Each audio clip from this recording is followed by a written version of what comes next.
Welcome back. This is Crossfire. Now, we're looking at a couple of issues that has been, said, and some institutions that were once built to help Nigeria get repositioned, especially when it comes to national reorientation. The so-called rebranding project was one of the most misguided programs ever used to waste public funds in Nigeria. The orientators never told us the philosophy behind it, how it related to national development and values, how it is related to the overall worldview of Nigerians, and the structures and institutions and discourses that were to guide, to monitor, to review, and to direct this rebranding. Now, we have a couple of institutions that over the time have been launched, and today they are no more. One of it is the War Against Indiscipline. Another one is the Operation Boycott, the Boycottables. We have another one called MAMSA. Yeah. That is mass, this one came up and it was so grounded, and we felt, this is just, the way to go. Then we have another one, Operation Field the Nation. I love Operation Field the Nation. I love that program, Then we have Ethnic Revolution and so on. And many of these institutions, Operation Field the Nation was actually done by, former President of Nigeria, President Olusegun Obasanjo. It was a reorientation towards repositioning Nigeria back to dependency on agriculture and not on oil. On oil. Because when Nigeria started, it was not the oil thing. What we heard were just farm produce. Agriculture was just the mainstay. But do you know, and we survived. Do you know why? The truth is, let's, in my own opinion, I think if you also, because at the end of the day, look at our economy. For you to get our economy right, there's one thing you have to focus on and you have to fix. And that is what? Power. To build agriculture to what it should be, you have to get our power right. But then let's take this call first. Good morning, Mr. Alex. Good morning, Dakwan Sherma. Hello, how are you doing today? How is Lagos today? Very well. Calm. And Abuja too? Well, Abuja is calm and quiet, no complaint here at all. Great. The political tsunami of the APC that swept all through Nigeria are deliberately, chosen by some people. It's an act of God, a kind of. You see, besides, I see change as a philosophy, a way of life. What people have always here for individuals, corporate bodies, government, religious institutions, they have always here for change. But I discovered something in life. Change is a very, very difficult thing to really imbibe. It's a way of life that is very, very easily said, but difficult to apply. But Nigeria has here for change, they have voted for change. You see, beyond the jubilation, like I have cause to tell friends, it is a time to focus on ourselves. You focus on the individual. True.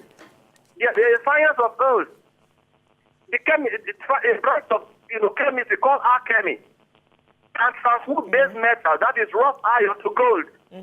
So it's an opportunity for Nigeria. You, the individual, beyond Buhari, can you use this APC change as a basis of a New Year declaration, for instance, New Year resolution? Besides supporting Buhari, what are some of the things I need to share out in me, in behavior generally? Yeah. Because much of the focus of your discussion today is on the family. Yeah, the family has a role to play. And today, most of the families seem divided, maybe because of economic and social disjoints today facing us in the country. And then to extend it further to religious circles. I'm a Christian, for instance, but much of what is going on in Christendom today is rubbish. The focus is money, money, money. In the wave of Pentecostal evangelism, for instance. So how much moral values are they impacting on their followers and their children? So you see, I look at this change of a thing as a concept, as a way of life. It has a dual prong head. The family, the government itself, even our religious schools. circles. So and then other things like even corporate organizations. Very true. Let Other us try to institutions. do Let us try to do things right the way it should be done. All right. Let us not leave, Everything to the government. transforming this country for the government alone. I have a role. All right. For instance, like Obanjo, if you come to the area where I stay, before I have a health challenge, for instance, I do normally take time to clean the whole of the environment because the cleanliness is godly. Yes. So if others around me cannot do, why can't come out and play a role? Like General Muhammadu Buhari's victory, for instance, just drove a message into me. I feel like mobilizing youth, idle youth. At least let them be aware that they have a role, they have a stake in government. All right. At least to transform this country. Thank you. Thank you. Generally speaking, it's an opportunity. There are some organs, a question like when Buhari was former head of state, there's war against the discipline, for instance. Yeah. And then there are other bodies. What is the National Orientation Agency doing? All right. Thank you very you much, so much, Alex. Mr. I mean, if we allow you, you was just go. learning a lot. You just go on and on Thank and you on so and much, on. sir. And now, I was reading something up, Ishoma, and it baffles me. Now, he mentioned something, and that reminds me. He talked about the National Orientation Agency. Now, this is an institution that the government is funding.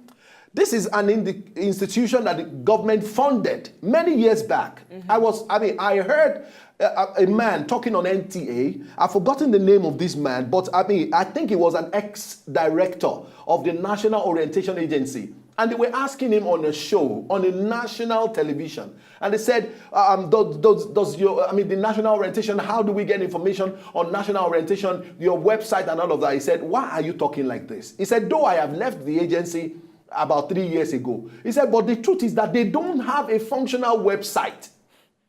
Now, knowing fully well that the constituent of Nigeria will have the age bracket between 10, for instance, my boy started, using the internet at an early stage of like 5, 6 years old. And so you have this age bracket of people who are already open to the internet. They are ready to all the various avenues of getting information. Okay, we'll continue after this call. Good morning, Samuel. Shakiru. Yeah, good morning, Mr. Good Banjo. morning. How are you? I'm fine. How is Akure today? Accra is cool. All right, please go ahead and make your contribution. Okay, thank you so much. I would want to, back the first caller, the other man that called the first. Yes. Okay. This orientation has to start from individual. Okay. We individual, the citizen.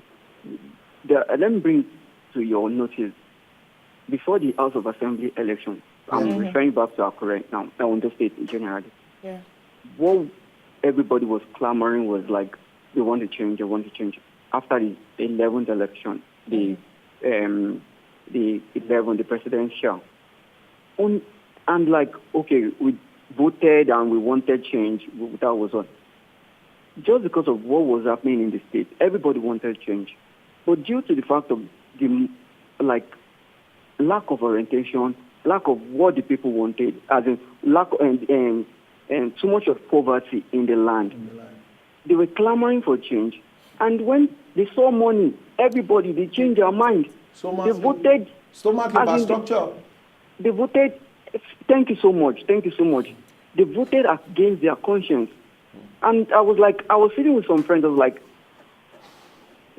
you collected money and you voted against your conscience and you're sitting here. Would you be able to challenge the government if they refuse to do things that you wanted? Would you be able to challenge them? You would not. Yes. So this orientation has to be done. It has to be a thing that every individual has to okay, I will stand on what I want. This is what I want. And you have to start telling people that around you, your parents, your mom, your siblings, anyone you want to tell people around you, tell them that if you want to change in this country, it has to start with you personally. Stand on what you want and start doing things. Let people around you, in your street, let people know that you're standing for something good and you're with that thing. That's just my contribution. Thank you so much. All right. Thank you so much, Thank sir. you so very much. That is the contribution and coming from Shakiru. I also expect that even when you go into the public buses and you see people preaching also about the various religions, I also hope they can also begin to preach this in this manner, the gospel of national reorientation. look at our pledge, for example. People think it's not just enough for you to begin to tell the people to sing our national anthem and pledge our public functions. It's more about living the spirit of the pledge and the national anthem. For example, I pledge to Nigeria, my country, to be faithful, loyal, and honest. How many of our leaders, let's start from there, because Alhaji Lai Mohammed said when he was on our show, change, and this issue about change, it starts from the top and it flows down. If our leaders can also get it right, it's a natural phenomenon, because it will also flow down to even individuals at the lowest strata of society. That pledge to Nigeria, my country, to be faithful, loyal, and honest. How many of us are loyal today to a cause we believe in? How many of us are honest? How many of us put the interests of Nigerians or people around us first before thinking about ourselves? How many of us do? So this issue, let us begin to live to the letter, the spirit of the law, the spirit of our national anthem and our pledge, the spirit of the Constitution. Now, see, the national orientation we're talking about is we're looking at something that is very encompassing.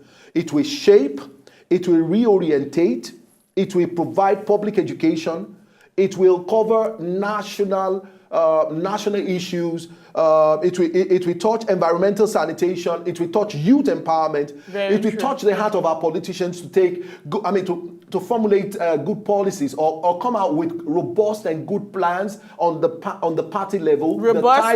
The type that we eventually translate into development. But another thing is in the nation. Implementation, Mr. Dakwe. Look at our laws. It's still about national orientation. In Lagos State, for example, we have laws that say that kick and frown heavily against children hawking on the streets. Do you know we have laws like that in Lagos State? But the issue, the implementation if you sit down and look at the kind of laws we have, now we have amazing laws. Our criminal code is fantastic, but the implementation is our problem. Now, we can't have a new Nigeria without that. Our callers have been saying that this should stand, this should start from us, from an individual. For instance, many beautiful agencies, in this Lagos, a last mile officer had to tell me where ATMs were. There was a diversion and we all took, the BRT lane. It wasn't only me. I didn't break any law. There was a broken down vehicle, this waste management vehicle. And so we were told to all leave that lane so that we can decongest the road so that traffic can flow. And we all took, so many yellow buses went in front of me, but because I was driving a private car, they jumped in front of me and told me I'm on a BRT lane. I said, can't you see we were diverted here? I didn't just follow them. Someone told you to I now told him, I said, how come is my car that you are arresting? You are arresting me. Didn't you see all the yellow buses? They were right in front of me before you guys jumped in here. And I told them, anyway, I don't have money, and I started making issues. And they told me, it's not a matter of, you go and use your ATM. And they told me, GT is there, Zenith is there, that one is there. And they started telling me the banks that are very close to me. And that was baffling. At a point in time, I broke down emotionally, and I was like, what kind of a country is this? At a point, I told them, arrest me. I'm going to follow you everywhere and anywhere you want to take me to. And eventually, I had to start making calls to call a few people that I know. Thank God for networking. And then somebody eventually told to them. And the person who spoke with them, do you know what he still told me? He said, just look for something small for them and go your way. I still parted with 2,000 naira.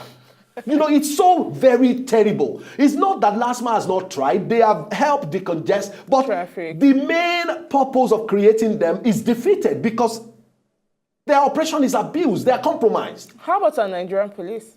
It cuts across. That's just an example. It really cuts across a lot of, strata. Look at what happened. I heard in 2003, somebody was making, this like a joke, that there was a big noise made up, by the National Orientation Agency when we were going to host I think it was the 8th All-African Games. And they said, okay, they declared Operation Keep Nigerian Clean.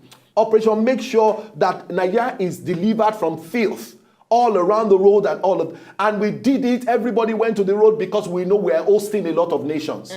Now, immediately after that, there was no follow-up. The filth, they are back on the road. Waste is everywhere that you can. I mean, thank God for Lagos. I mean, where we are. I don't know what your state is like, but if you want us to know how very deep your state where you reside needs a national orientation, you can call us on the show and just give us an idea of something that you believe should change. All right, let's take Alex. Hello, Alex. Dapo, I'm calling back. Welcome You back. have an unfinished business. Yeah, I'm calling back in respect to issue malformation. Okay. In Lagos, law are promulgated banning street hawking by children. And yet you see children hawking directly. Yes. Ishoma, the reason why it is like that is a very, very simple thing. If you are the head of a department, and then you know your court is already in that, you are not doing it right, you will not be justification or right to go and fight what you are employed to do outside. So it's a case of, it's happening because people who are in authority, they are equally indicted. Maybe they are children on the street hawking. So that is what I'm trying to say. You see, now, opportunity for everything. I am individual, you, that one, and then whatever that is in position. So let us move this great country ahead. That is my take. All right, thank you so very much, Mr. Alex. You know, obviously, our institutions are not working. Of course. Our institutions are not working. Another thing too is All these monitoring. institutions- yeah. You know, we talked about If they're this. working, there will be a monitoring. You know, we talked about this earlier when Mr. President came out and said he was being misled. He thought this, and I specifically said if he was serious-minded, more serious-minded on the issues involved, he would have had his own personal monitoring team to make sure the feedback he got from his individuals corresponded with what was available on ground. I also expect that our governors also... Hold on in your thoughts, Ishoma. Okay, Let's take Christopher. Hello, Christopher. Hello? Hello, Christopher. Christopher, are you there? All right, just go ahead. I also expect that even when these laws are passed, I also expect that our representatives and our governors, they all should also move around. You make a law, you've made a law banning children from hawking on the streets. Shouldn't you also have a monitoring team that will drive around? To ensure that does and not any happen. child you see hawking, You know, you they get do. them in, Like and in you Lagos. go trace them to their homes. For in Lagos, It we should have happen. Kai. Kai has been saddled with that responsibility. Come on, we know But you what the they thing- do. They will seize right at your the corner. traffic. Yes, now, and They right on the corner, will they seize collect your money goods. and you Pay are for released. ticket and then they give you back, and tomorrow you go back to the streets to hawk. We All can't right. have a new nation We've that been way. talking about building a new Nigeria. And what will it take? A national reorientation. And we've been talking about the elements, things that should be looked into by the new government as we usher in the most anticipated change that Nigerians have been waiting for. We're looking for a change, and we believe that that change has come. But how will it happen? National reorientation. We'll go on a short break now. When we come back, we'll take you through the last lap of the show. We'll be right back. All right, we are back. This is Crossfire, and we've been talking about national reorientation. Every Nigerians need to understand that change is something that is inevitable. It must take place in the life of every Nigerian. And if you are a right-thinking Nigerian with a frame of mind, you will believe in the cause that we champion on Crossfire today, building a new Nigeria. Ishoma, we have talked about a lot of things, on the show. We've talked about, family, we talked about time, we talked about social support, we talked about the part families should play, the part that I should play, the part that you should play, the part that government should play, the part that our local community, where you live. If you want a cleaner Nigeria, start from your house. Start from your compound. Just start from where you are. And then it translates into a national thing. That's the first step. But then the major step also, because of course we're all mobile, there is no way you'll be confined to your home. Exactly. Every day. You go out. If we can also teach people, I was saying that during the break about the experience I had with the man who threatened to beat me, telling me that he had my mate at home because I cautioned him on throwing dirt on the road, on a public street. And that was how, in fact, thank God for our military men who are disciplined individuals. He was picked up. And of course, he was well disciplined. And I'm very sure that man, if you tell him to throw dirt on the road, I know you don't think it's a one-off. Oh, of course it is. I mean, Nigerians, we soon forget. Also, we soon forget. Seriously. I know, but do you know what? If we can also have penalty, because another thing also, for you to have national reorientation, some people also have some psychological issues. They can't learn until force is applied. All right, Shema, hold on in your thought. Let's take Victor. Hi, Victor. Hello, good morning. My name is Victor. I'm calling Good morning, sir. Good morning, good morning. Yeah, please, we're talking about national reorientation. Yes, please. Okay, we already have national orientation. Yes. For reorientation, I believe it has to do with change. Yes. I just want to chip this in because since it's a reorientation season, it's a season of change. We're talking about bringing in new things that should actually be and will work. One thing I want to appeal to the government coming in, because it's the government of change, is that we have a problem. I stay in Warri. I work in a company that has Indian management. We have an MD who is a manager. We have not been paid salaries for well over 7 months. And they are busy cutting money away to other countries, to their own countries. So I want the new government to really look into what the Indians are doing in our country. Look into how the Indians are managing. Foreign investors and their activities. Yes. We really need to look into it. We can't have an Indian who is working in a Pepsi company, working in his own country as an ordinary staff, coming to Nigeria and being a GM in a pipe coating company. We really need to look into it, please. I want it to be made known because we have an issue and we have to blow it out. Working in a company that clients are being owed over 500 million. They have not been paid. Nothing has been said about the payments.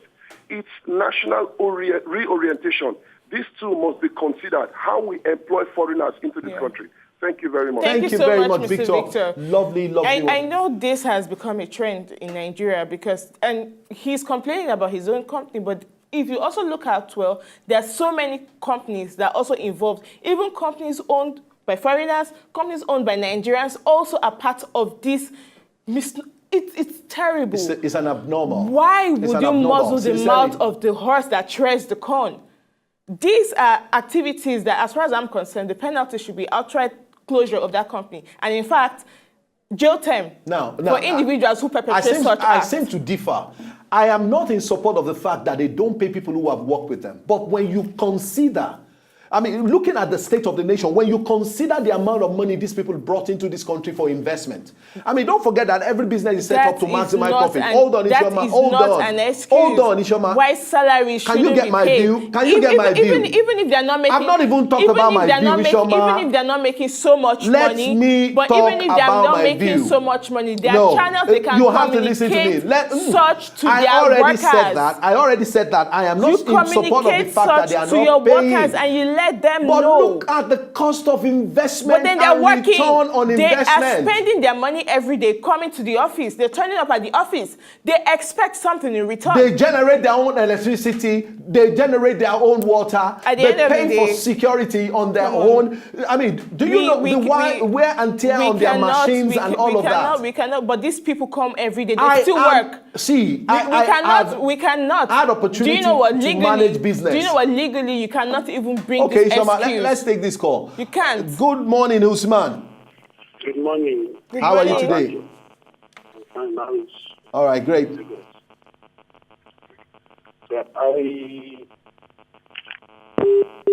Oh, sorry. We lost that call. All right. You know, so what I'm saying is that, see, while I seriously do not support the fact that people come to work and you don't pay them.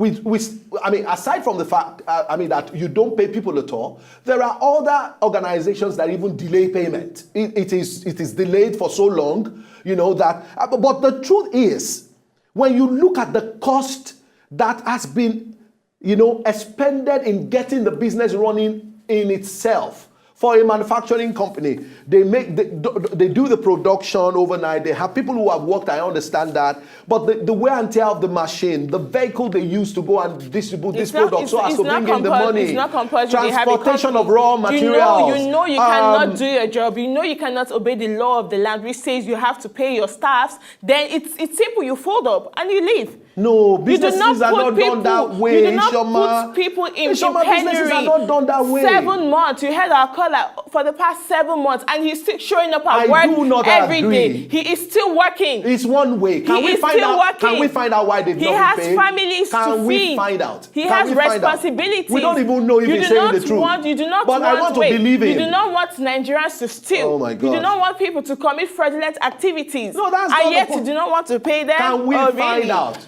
Well, maybe it's an Indian calendar you don't even know. I think that's how much we can take on the show today. Since you want to defend what's not 100% Anyway, right. I thought the show was just going to go without myself and Ishoma having to argue about anything. This is a program, that we call Fact-Finding Fridays. We bring information, to educate. And I don't know where that argument came from, Ishoma. I just don't know. I mean, you're passionate about the fact that some Nigerians are there, they've worked, they've not been paid. Can we just thank Nigerians? But can we find out from the company why these people have not been paid? We will, of course. This is Fact-Finding Friday. All of you, thank you so very much for being a part of our show today. We want to say a very big thank you. I wanted to join us again on Monday morning as we bring another very wonderful episode your way. Thank you. Stay out of trouble.